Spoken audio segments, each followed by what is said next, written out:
watching. Yeah. And we just want to say welcome to everybody here for Bloomsday.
Covering the content connecting your community.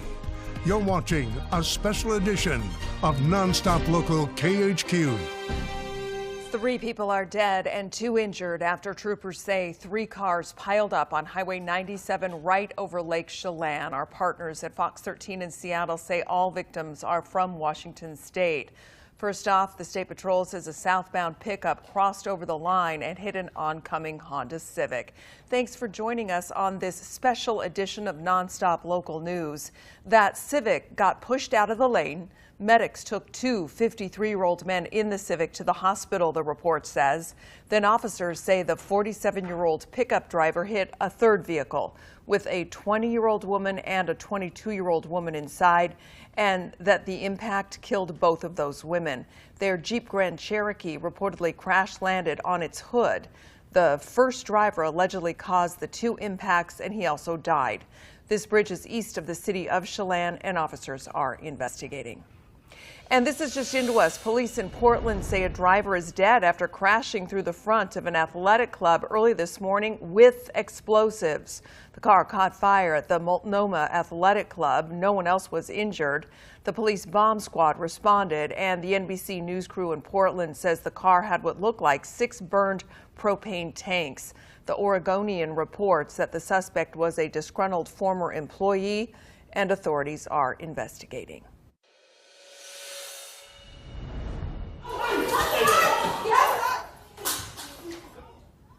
And to a big story we've been tracking, Pierce County prosecutors are filing charges against the teen accused of stabbing 4 people at Foss High School in Tacoma Thursday. The judge set bail at $750,000 for actions caught on video. And we do want to warn you, this video might be difficult to watch. The 16-year-old pleaded not guilty to 4 counts of first-degree assault with a deadly weapon.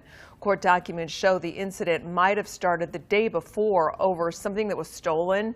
Investigators say a group of students surrounded the suspect in the school hallway, and that's when things escalated. The judge chose that high bond to try to protect the community since the teen has been volatile in the past. The state's information is that Mr. Saki had previously transferred high schools due to an incident where he was swinging a belt at other students. The state has severe concerns for community safety. Yeah, 1 student is still in intensive care, recovering from stab wounds to the chest and side. Another is recovering from a stab wound to the back, and a 3rd has cuts to the body. Classes at Foss High School are to start again on Monday. And tracking wildfires now, the newest summer outlook from the National Interagency Fire Center shows above normal potential for significant wildfires ramping up in June and July and fully taking over in August, mainly in the southeast U.S., the southwest, and here in the northwest. By that time, pure red alerts cover all of Washington, Oregon, and Idaho. Forecasters say conditions can change, but they do call our snowpack weak and our drought severe and widespread. Plus, they point to an El Nino pattern warming up and drying out our conditions by midsummer. Okay, as for this weekend, though, let's take a live look over downtown Spokane. Just a gorgeous day.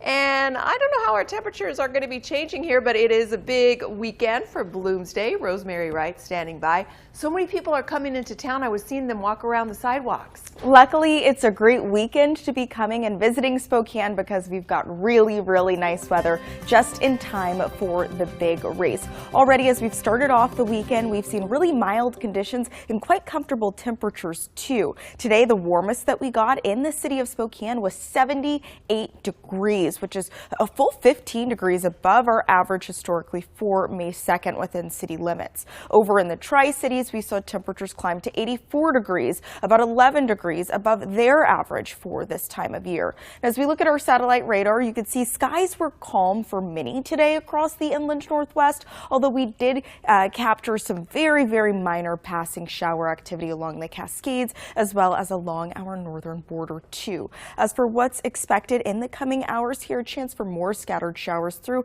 northern Washington state, the Panhandle, perhaps Libby area there in the Treasure State and northern Oregon. But all of that is set to clear by the time we wrap up dinner here, 5 p.m., 6 p.m., with dry conditions expected overnight and pretty comfortable temperatures overnight too. We're looking for things to drop into the upper 40s, low 50s for eastern Washington and North Idaho. As for warmer temperatures on the way, you can see we've got toasty weather tomorrow just in time for Bloomsday, and that warmer weather holds as you head back to work and into midweek. Coming up in your full forecast, we'll get you ready for the big race together. Heidi. The address was known at 5 o'clock, and people started lining up like within minutes. This is just crazy, guys. New tonight, a text message told everybody that a pop-up concert in Brown's Addition in Spokane would be ending with the popular band All-American Rejects rocking all the neighbors just in the backyard of an historic Spokane house. So their house party tour, they're calling it, is off and running with its first stop right here in the Lilac City. The Rejects, as I'll call them, I'm going to take a guess that fans call them that, are trying to surprise fans for free at these out-of-the-box locations. NonStop Local's Ainsley Anderson spoke with the owner of this really crazy venue. Well, the band All-American Rejects rocked the Browns Addition neighborhood for the first night of their house party tour. The catch? Nobody knew they'd be performing until about 2 hours before. Well, almost nobody.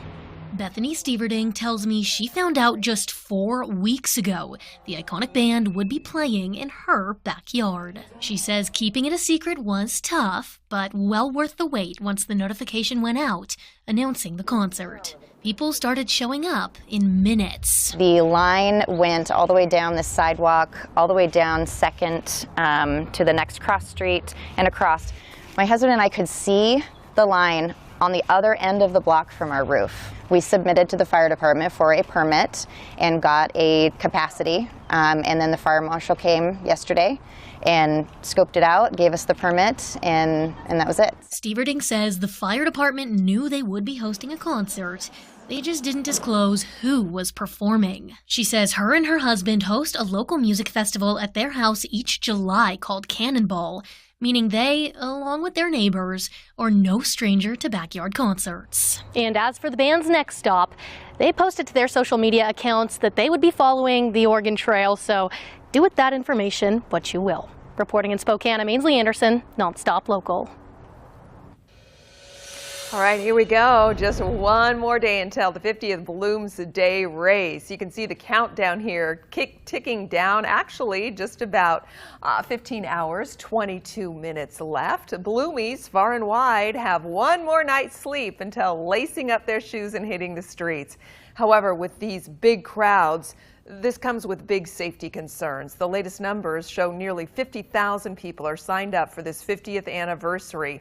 And with major street blockages and tens of thousands of participants stretching out for miles, Police Chief Kevin Hall told us that responders right now are laser focused on getting everybody across that finish line safely. We don't do this in isolation, and we meaning SPD. We work with the fire department, with the organizers, with different other city departments to ensure the overall safety of all the participants and spectators. And that includes up to 150 Spokane Police Department employees that are dedicated to this one event. Have fun, know that you're safe, know that you're protected. Whether you see a uniformed officer or not, they're there. Chief Hall here says that extra officers are patrolling spots that may be more dangerous or a higher security threat. He says many agencies have been planning together and getting ready together for months. Now, today was the last day for local runners to pick up their packets from the Bloomsday Expo. I saw some had their portraits taken with some beautiful flowers behind them. And then tomorrow, starting at 7:30 a.m., out-of-town runners can pick up their packets if they have not done so yet.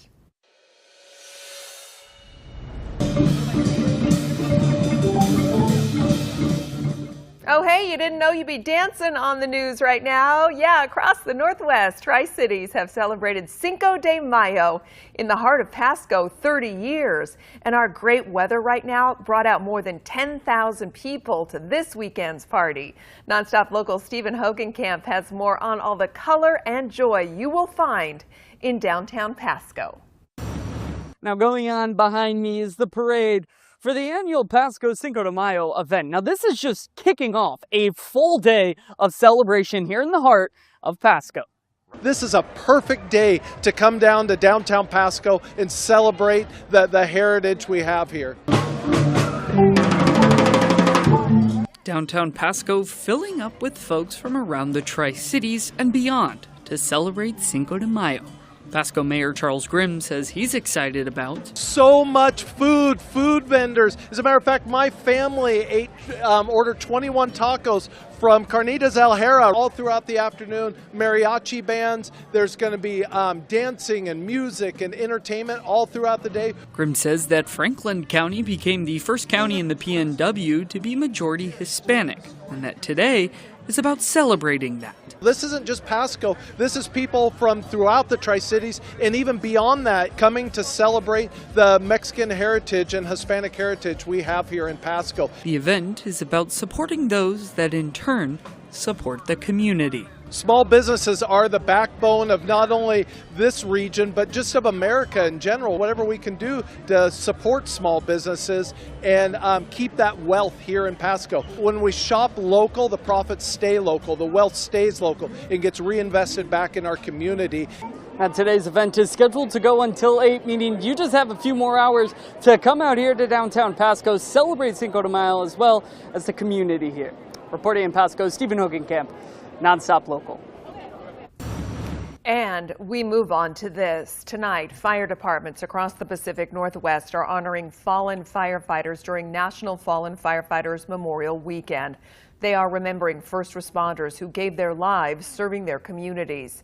A ceremony earlier today at the state capitol in Olympia honored law enforcement personnel who lost their lives in the line of duty or who distinguished themselves by exceptional conduct.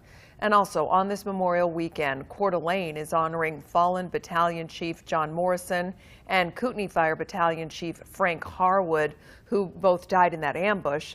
And the Spokane County Sheriff's Office also is honoring Sheriff's Deputy Ken Salas, who died in the line of duty in August of 2025.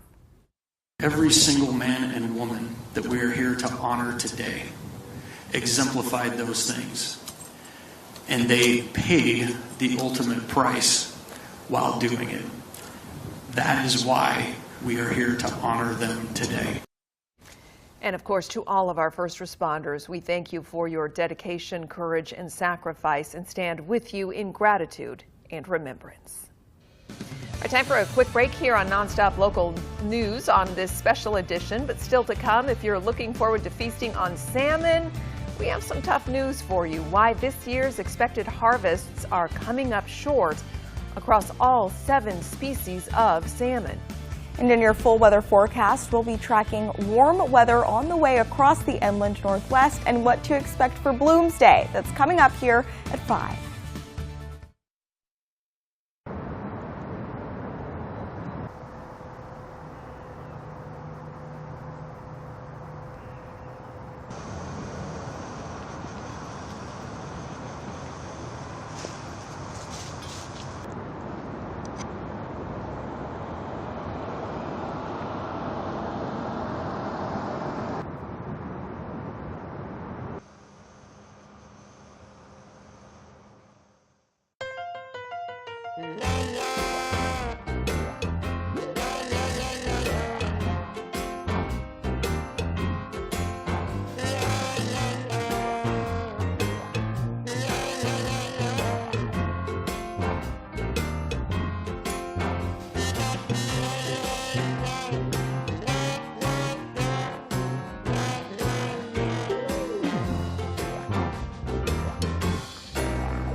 been a lovely day so far across the inland Northwest and the metro area. We've got temperatures holding strong in the 70s with blue skies for many of us too, and single-digit winds. Over in the Tri-Cities and Yakima, even warmer. We're talking 80-degree temperatures, which is really perfect for that event that Stephen Hogenkamp was at celebrating Cinco de Mayo.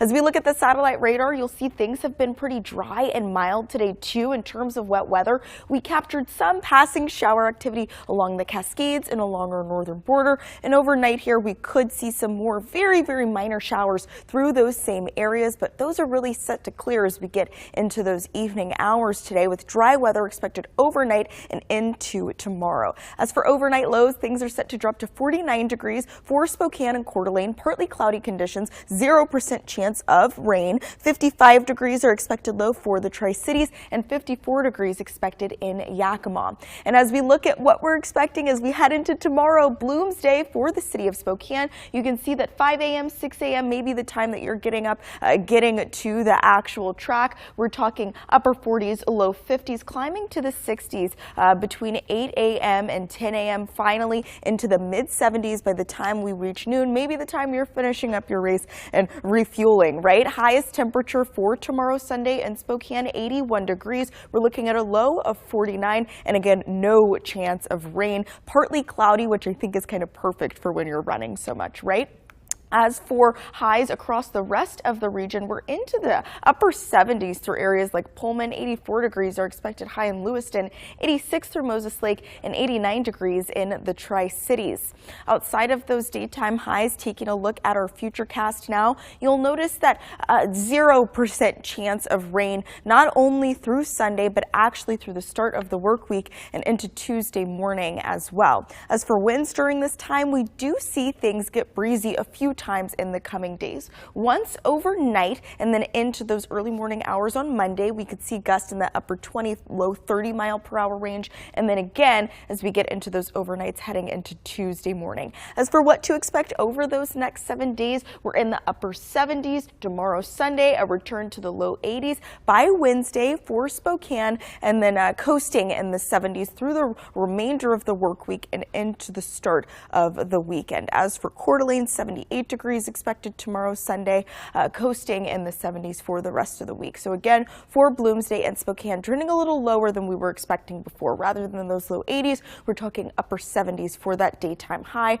Overnight lows during that time fluctuating between the 40s and the low 50s. Over in Yakima and the Tri-Cities, we're talking 80s over the next 7 days here. Chance to pop up into the 90s for the Tri-Cities on Wednesday. Overnight lows during this time fluctuating between the 40s and the 50s as well. So that's your forecast, but still to come here on NonStop Local, Grady Glover is going to be talking about Bloomsday on the athlete side of things. That's after the break.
From the Northern Quest Sports Studio, this is SWX NonStop Local Sports.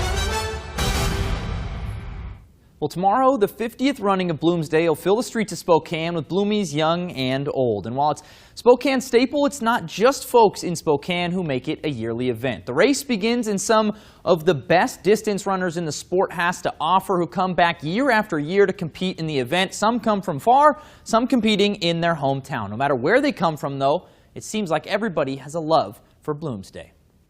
The first thing I always tell people, I think it's one of the most scenic courses in America. You know, starting from when you drop down at first, you have one of the most gorgeous views of like the river, and you're not going to get that in a lot of places. The whole race just kind of sends a message about like what running is in Spokane, and just really love the way that it's got like the competitive atmosphere. It's a really high quality race, but just the way that the community rallies behind it, I don't know, it just means a lot. Secret elite athletes from all over the world come to Spokane to compete in Bloomsday, but what about the ones that do live a little bit closer to home? It's also special when a Washington native or somebody with a connection to the inland Northwest is in the running in the elite division. There's a few of those in the women's elite division this year. West Valley graduate and Whitworth student Annika Esvelt is one of those. Super exciting. Like I haven't been feeling good this week, but I still just want to take advantage of the opportunity because yeah, it's just so exciting. It just makes it extra fun, and getting to like run it without weaving through the crowds will be unique. So I'm pretty excited for that. Yeah, and I just like know so many people doing it, and so I'm excited just to hang out and wait for everyone to finish and just celebrate kind of the whole day. I mean, I already feel like I've won just by getting the opportunity to do it and try my best. So.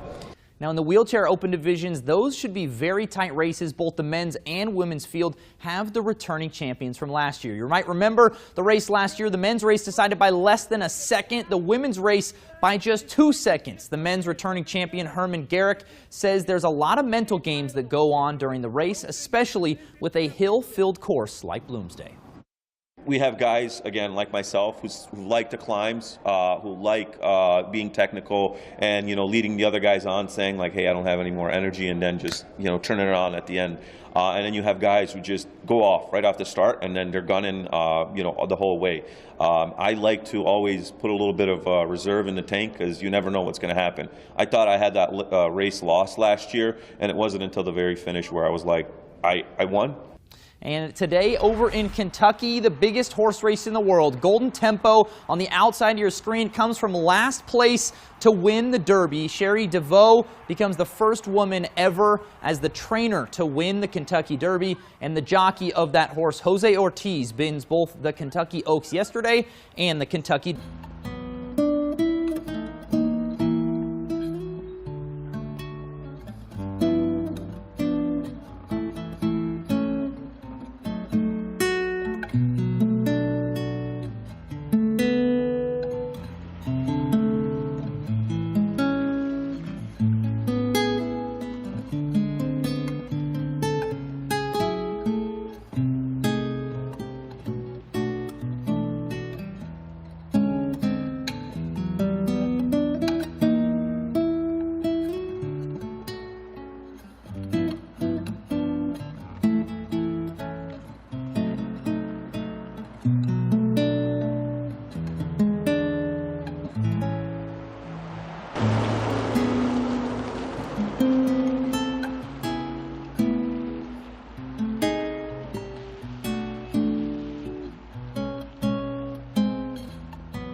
America tonight, a U.S. federal appeals court has now temporarily blocked access to mifepristone by mail nationwide. The drug is one of 2 pills used in medication abortions through telehealth providers and by mail. This marks the first major rulings to limit access to abortion pills following the Dobbs decision, a Supreme Court ruling that overturned Roe v. Wade. The ruling means the drug can now only be dispensed in person while these lawsuits play out. Across the Northwest, Alaska Fish and Game says this summer's salmon harvest season could be down by more than a third to just 125 million salmon. The biggest decline is in pink salmon, which run on a 2-year cycle, one big year and one small year. They also expect lower harvests from sockeye, chum, coho, and kings. It's not surprising because 2025 was one of those odd-numbered years that had relatively high pink salmon production. And so we've had to restrict fishing for chum salmon to conserve king salmon. Along the Yukon and other rivers, no commercial fishing is expected this year. Salmon runs along those rivers have been low for years. Salmon populations across the Pacific Northwest have been declining for decades due to warming rivers, habitat losses, and overfishing.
And sharing the good tonight, the U.S. Secret Service office in Spokane is honoring the work of Richland Police Department computer forensic expert Eric Edwards. Edwards completed the second highest number of forensic examinations, and the total quantity of processed data was really high for him in the Spokane district last year. Secret Service says this is quite an impressive accomplishment, reflecting his dedication and expertise.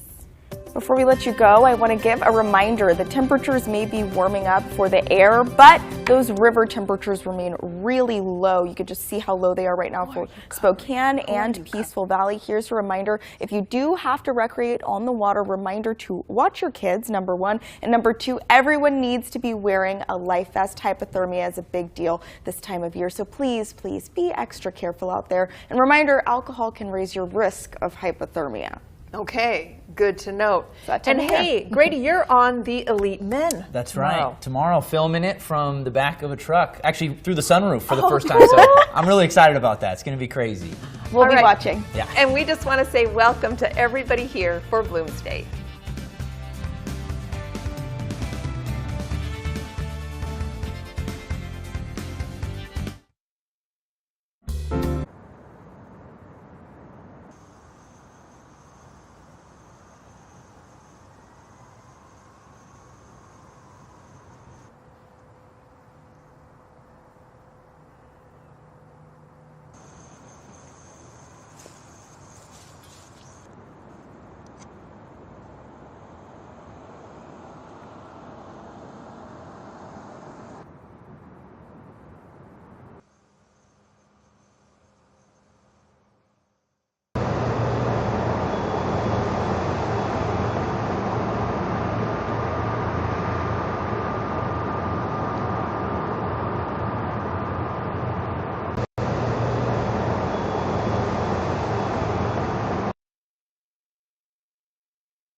The content connecting your community.